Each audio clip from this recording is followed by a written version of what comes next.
حسام. الو. ايه يا حسام، ايه التليفون بتاعك ماله؟ يا كابتن ازيك يا نجم، اخبارك ايه؟ اخبارك انت ايه؟ كله تمام؟ كله تمام يا حسام. يعني يا رب دايما. سمعت احمد وجيه من شويه وهو بيتكلم معانا؟ لا والله ما سمعتش، بس حد قال لي يعني.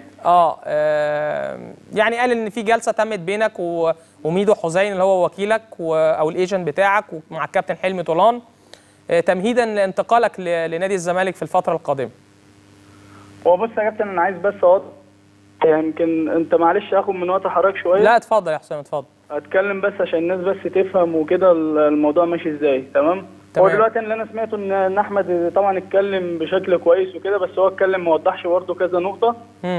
اول حاجه يا كابتن، انا يعني حسام حسن ما تعرفش والناس ما عرفتش حسام حسن بالشكل الكويس غير من خلال النادي المصري وعن طريق النادي المصري. تمام. فانا النادي المصري بيمثل لي حاجه كبيره جدا في حياتي ونقطه تحول كبيره جدا في حياه حسام حسن.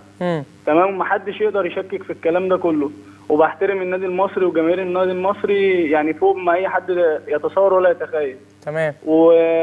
هو كان بيتكلم ان انا بيقول ان انا ما نزلتش عقدي والكلام ده كله. انا ما نزلتش عقدي لظروف خاصه.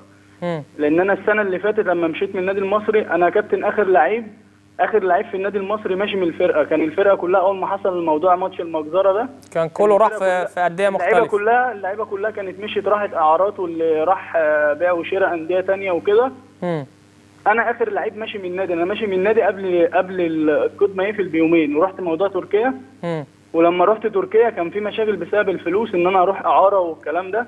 عشان خاطر النادي المصري انا جددت سنه كمان وطلعت الاعاره ودفعت فلوس من جيبي للنادي المصري واداره النادي المصري من عقدي اللي في تركيا. تمام. فانا هي دي كانت القصه، ان انا ما نزلش عقدي. هو بيتكلم بيقول لي حسام حسن بياخد 1.5 مليون. انا ما فيش الكلام ده جبت. يمكن حضرتك عارف ان اللعيبه كلها نزلت عقده في الانديه كلها. كلهم يعني المعدل ماشي بنسبه اعلى واحد بياخد 900-800 الف جنيه. تمام. فانا ممكن انا عادي يكون اعلى من كده، بس مش الكلام اللي هو بيتكلم فيه ده خالص.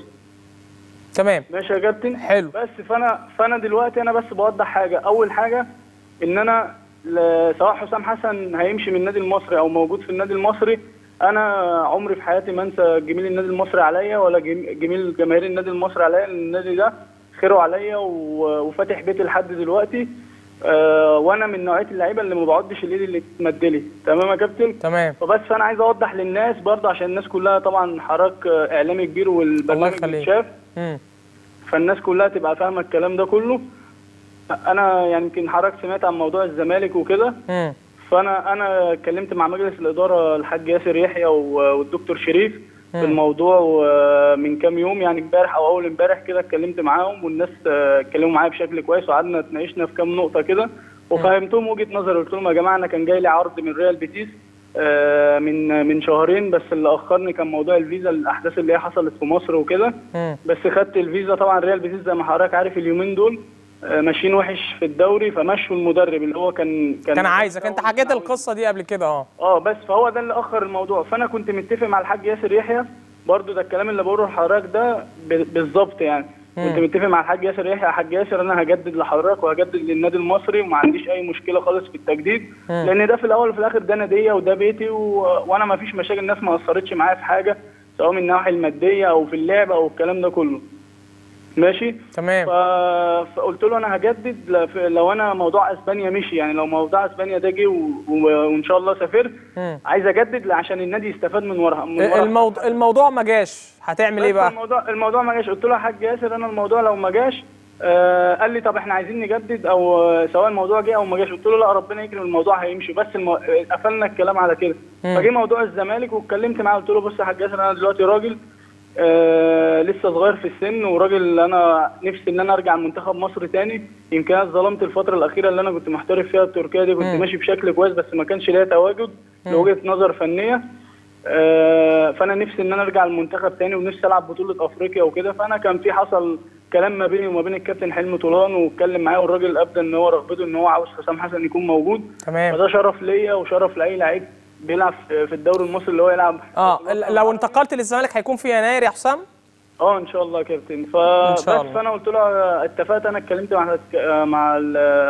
مع الكابتن في كل حاجه. قلت له يا كابتن انا ما عنديش مشكله، ده شرف لاي لعيب. بس انا مش همشي الا من خلال النادي المصري ومن خلال اداره النادي المصري. أيوة. وبموافقه النادي، لان النادي هو انا مسؤول من النادي والنادي مسؤول مني الفتره دي، وانا ما انا عايز امشي من خلال النادي. فهو برضو الراجل طلع محترم جدا الكابتن حلمي، وقال لي انا من نوعيه الناس اللي انا ما ينفعش ان انا اعمل اي حاجه، لازم تاخد موافقه النادي وتتكلم مع الناس، لكن انا مبدئيا انا محتاج لك وعاوزك تكون موجود معايا وكده.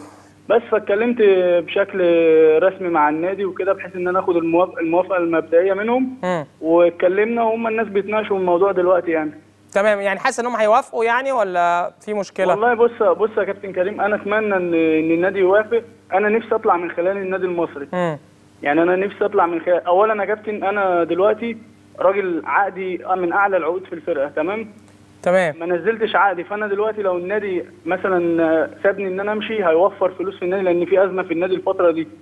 تمام. تاني حاجه النادي هيستفاد، ممكن مثلا يعملوا صفقه تبادليه، يجيبوا لعيب يشوفوا المراكز اللي هم محتاجينها في الفرقه، ياخدوها من نادي الزمالك وانا اروح لنادي الزمالك.